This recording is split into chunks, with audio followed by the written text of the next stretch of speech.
मध्य प्रदेश में अब से मोहन राज आ गया है। 13 दिसंबर को मोहन यादव ने पीएम नरेंद्र मोदी, अमित शाह, जेपी नड्डा समेत कई गणमान्य अतिथियों की मौजूदगी में सीएम पद की शपथ ले ली है। मोतीलाल नेहरू स्टेडियम में शपथ ग्रहण समारोह आयोजित किया गया था। सीएम मोहन यादव के साथ 2 डिप्टी सीएम जगदीश देवड़ा और राजेंद्र शुक्ला ने भी शपथ ली। इसके साथ ही राजनीतिक गलियारों में चर्चा तेज हो गई कि भाई अब शिवराज का क्या, अब कैलाश विजयवर्गीय का क्या, अब प्रहलाद पटेल की क्या भूमिका होगी। क्या शिवराज को केंद्र में लाया जाएगा? क्या 2024 की कमान शिवराज के हाथों में होगी? हालांकि शिवराज पहले ही बता चुके हैं कि जो पार्टी कहेगी वो करने को तैयार हैं। ऐसे में सबकी निगाहें अब टिकी हैं कि शिवराज सिंह चौहान का क्या होगा। आपको बता दें कि प्रदेश का मुख्यमंत्री बनने की दौड़ में सबसे आगे कैलाश विजयवर्गीय और प्रहलाद पटेल का नाम था।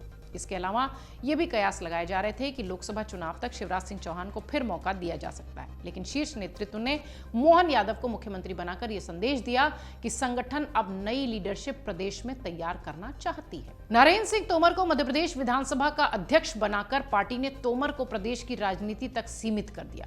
अब चर्चा यह भी है कि शिवराज, विजयवर्गीय और प्रहलाद पटेल को संगठन क्या जिम्मेदारी देगी। अगले साल लोकसभा चुनाव होना है। माना यह जा रहा है कि तीनों दिग्गजों का उपयोग लोकसभा चुनाव में किया जाएगा। उनकी नई भूमिका आने वाले कुछ दिनों में स्पष्ट होगी, तय की जाएगी। शिवराज को केंद्र में जगह मिल सकती है, जिम्मेदारी मिल सकती है, यह भी चर्चा खूब चल रही है।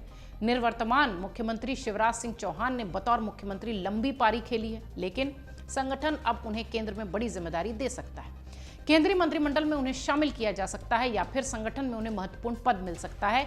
ये सारी चर्चाएं लगातार चल रही हैं। इधर विजयवर्गीय की बात करें तो उन्हें प्रदेश की जिम्मेदारी सौंपी जा सकती है प्रदेशाध्यक्ष के रूप में। कैलाश विजयवर्गीय की गिनती प्रदेश के बड़े नेताओं में होती है। केंद्रीय गृह मंत्री अमित शाह की गुड लिस्ट में वो माने जाते हैं, बोल्ड स्वभाव के हैं, विवादित बयानों के कारण चर्चा में होते हैं। कैलाश विजयवर्गीय विधायक के अलावा इंदौर के मेयर भी रह चुके हैं। 38 सालों के राजनीतिक सफर में पार्षद से लेकर बीजेपी राष्ट्रीय महासचिव तक का मकाम उन्होंने हासिल किया है। वो बीजेपी सरकार में लोक निर्माण मंत्री, उद्योग मंत्री और नगरीय प्रशासन मंत्री भी रह चुके हैं। उन्होंने 2 बार एमपीसीए चुनाव में भी हाथ आजमाया है, लेकिन दोनों बार वो केंद्रीय मंत्री ज्योतिरादित्य सिंधिया से हार गए थे। लेकिन अब ऐसा माना जा रहा है कि उन्हें केंद्र में बड़ी जिम्मेदारी दी जा सकती है। विजयवर्गीय के राजनीतिक जीवन की शुरुआत छात्र राजनीति से हुई है। गुजराती कॉलेज से बीएससी करने वाले विजयवर्गीय छात्र संघ का चुनाव लड़ते हुए दिखाई पड़े थे। 1993 में नंदानगर वार्ड से उन्हें बीजेपी ने पार्षद बनाया था। तब विजयवर्गीय ने कांग्रेस उम्मीदवार बाबू सिंह डंगर को हराया था।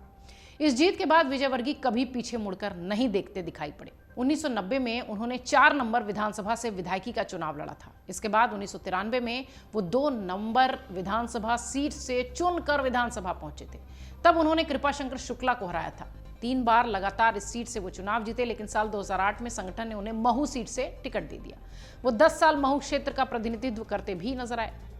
अब प्रहलाद पटेल की बात करें तो इनको लेकर भी चर्चा खूब चल रही है। इनका भी उपयोग संगठन में होगा ऐसा माना जा रहा है। प्रहलाद पटेल केंद्र सरकार में मंत्री रहे हैं, लेकिन अब केंद्र सरकार का कार्यकाल भी कुछ महीनों का है। इस स्थिति में प्रहलाद पटेल को शीर्ष नेतृत्व में नई भूमिका दी जा सकती है। उन्हें संगठन की राष्ट्रीय कार्यकारिणी में महत्वपूर्ण पद मिलेगा। इसके अलावा छिंदवाड़ा संसदीय क्षेत्र पर भी उनका फोकस रहेगा ऐसा माना जा रहा है, क्योंकि पिछले लोकसभा चुनाव में बीजेपी ने छिंदवाड़ा संसदीय क्षेत्र को छोड़कर शेष 29 सीटों पर जीत हासिल की थी। विधानसभा चुनाव में भी इस जिले में बीजेपी खाता नहीं खोल पाई थी। अब देखने वाली बात यह होगी कि ये 3 बड़े चेहरे जो कि मुख्यमंत्री की रेस में थे, अब उनका किस तरह से उपयोग होगा, क्योंकि सियासी गलियारों में चर्चा खूब चल रही है कि शिवराज सिंह चौहान, कैलाश विजयवर्गीय और प्रहलाद पटेल का अब क्या होगा। अगर आप ये वीडियो YouTube पर देख रहे हैं तो हमारे चैनल को सब्सक्राइब करें और बेल आइकन को दबाना ना भूलें। अगर आप Facebook पर ये वीडियो देख रहे हैं तो हमारे पेज को लाइक करें।